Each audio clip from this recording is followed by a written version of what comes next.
juste quelques mots pour présenter le congrès et les raisons de ce congrès. Je crois qu'il n'y a pas mieux pour démarrer la thématique du congrès que ce document de la Haute Autorité de Santé sur lequel les thérapeutiques non médicamenteuses posent des problèmes. Posent des problèmes, c'est-à-dire aussi bien lorsqu'on regarde la question des critères, est-ce qu'on doit véritablement comparer méthodologiquement à des médicaments? Est-ce que c'est un standard, le médicament, et donc le non-médicament doit être et utiliser les mêmes façons finalement que les médicaments? C'est une vraie question qui se pose. La deuxième question, toujours autour de ce rapport de la Haute Autorité de Santé, en page 40, deuxième point aussi important, qu'est-ce qu'une thérapie non médicamenteuse?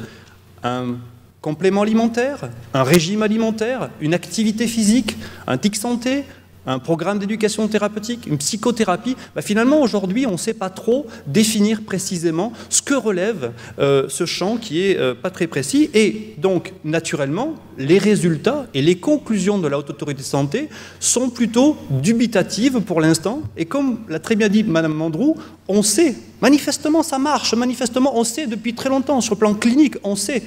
Mais lorsqu'on s'adresse, et Mme Lise Rocher sera là tout à l'heure pour présenter de la Haute Autorité de Santé, manifestement, ce n'est pas aussi clair que ça, et les résultats ici montrent qu'il y a des insuffisances méthodologiques et un manque d'études pour arriver à l'affirmer. Donc, des sociétés savantes, l'Académie de médecine, des expertises diverses sont en train de se poser ce genre de questions pour des activités comme l'acupuncture, l'hypnose, l'ostéopathie, le tai chi, etc., et sur lequel, pour l'instant, les vraies règles de recommandation, en fonction peut-être des spécificités des patients, des spécificités du contexte culturel, aujourd'hui on n'a pas véritablement de règles aussi précises et on n'a pas forcément des guidelines, des fonctionnements extrêmement précis et détaillés. Donc, si on essaye de faire une petite synthèse pour démarrer le congrès, qu'est-ce que serait le champ des interventions non médicamenteuses? Eh bien, le premier point, évidemment, c'est ce qui relève de la kinésiologie, des sciences du sport, de l'activité physique au sens large, avec deux grands champs. La kinésithérapie, des gestes thérapeutiques auprès des patients, au contact des patients, et des programmes d'activité physique que vous voyez tous les jours dans les médias. Il faut bouger. Oui, bouger, mais comment et selon quelle modalité? Donc l'activité physique. Ensuite, sur le plan de la nutrition, beaucoup de questions se posent. Un aliment a l'air bénéfique à la santé. Manger des brocolis serait probablement bénéfique. Oui, mais comment? Quand? Pourquoi? De la même façon, les industriels ont développé des produits en disant on va leur ajouter santé. Est-ce que véritablement c'est prouvé?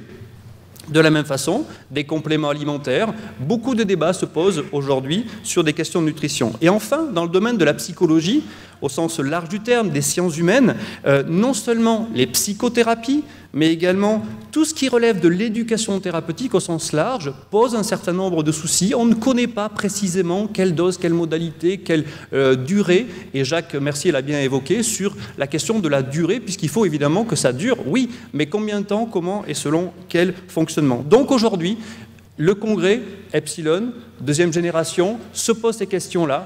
Quelle efficacité, quel ratio bénéfice-risque, quel coût-efficacité, quel niveau de service médical rendu, et avec évidemment en perspective, et notamment pour les patients et les professionnels de santé, quelle dose, quel public sont spécifiquement vont bénéficier de ces traitements, quelle complémentarité, souvent on parle de thérapie alternative, il ne s'agit pas de thérapie alternative mais bien de complément, quels effets indésirables et quelles informations on va donner aux utilisateurs. Aujourd'hui, vous avez dans un médicament une notice sur laquelle vous avez les effets indésirables, vous avez par contre un programme d'activité physique, vous avez absolument quasiment aucune information sur ces effets indésirables. Y en a-t-il? Comment?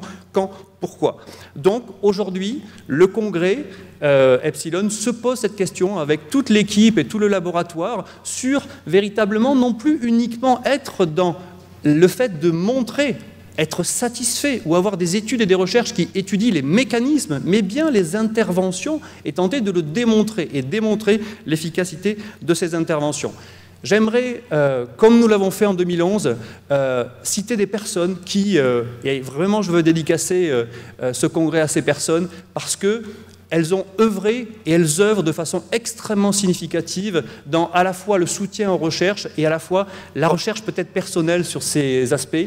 Le docteur Jacques Desplan, PDG du groupe Fontalvi, nouvellement nommé chevalier de la Légion d'honneur, et je le félicite à ce titre, donc qui a œuvré pour développer ces recherches qui sont à l'interface, où on travaille non seulement avec des nutritionnistes, on travaille avec des kinésithérapeutes, on travaille avec des enseignants d'activité physique, avec des psychologues, et l'idée c'est vraiment d'avoir ces équipes multidisciplinaires pour montrer une amélioration peut-être de la durée de vie, mais également de la qualité de vie des patients. Deuxième personne importante à qui je dédicace ce congrès s'appelle Marie-Lou Bruchon-Schweitzer, qui est une psychologue de la santé, qui a fait émerger une psychologie active, une psychologie positive sur des modèles particuliers de la santé. Elle n'a pas pu venir, elle n'est pas présente et évidemment je le regrette, mais en tout cas je dédicace également ce congrès. Et une dernière personne importante, David Servan-Schreiber. Probablement que ça va être polémique, mais on est là aussi pour débattre. Un congrès, c'est aussi l'occasion de débattre, mais il a testé personnellement le fait d'avoir vécu 11 ans de plus que ce qu'on lui promettait et que le cancérologue leur promettait. On ne sait pas aujourd'hui si ça fonctionne. Il a dit des choses qui n'étaient peut-être pas aussi prouvées qu'on veut bien le dire, mais en tout cas, et toutes ces personnes ont œuvré pour réfléchir à ce domaine de recherche qui est aujourd'hui en train de se développer de façon significative. Donc, concrètement, le programme, à 9 h, donc, la conférence de Jean Bourbeau, professeur à McGill d'épidémiologie, où on verra notamment les regards du Québec, du Canada et peut-être nord-américains sur ces questions-là. Ensuite, donc, les ateliers, vous aurez 3 salles ici à votre disposition, le repas dans l'espace stand. Ensuite, on a voulu innover, un peu comme les congrès à l'américaine, faire des rencontres meeting professeurs, donc la possibilité de discuter avec les conférenciers principaux dans le hall du stand, une pause café, les conférences plénières, Bruno Falissard de l'INSERM de Paris et Lise Rocher, déjà présente et déjà en train de réaliser et de finaliser son diaporama. Les discours de clôture. Voilà, je vous remercie infiniment d'être présent et à tout de suite pour la conférence de Jean Bourbeau. Merci encore d'être venus, mesdames et messieurs.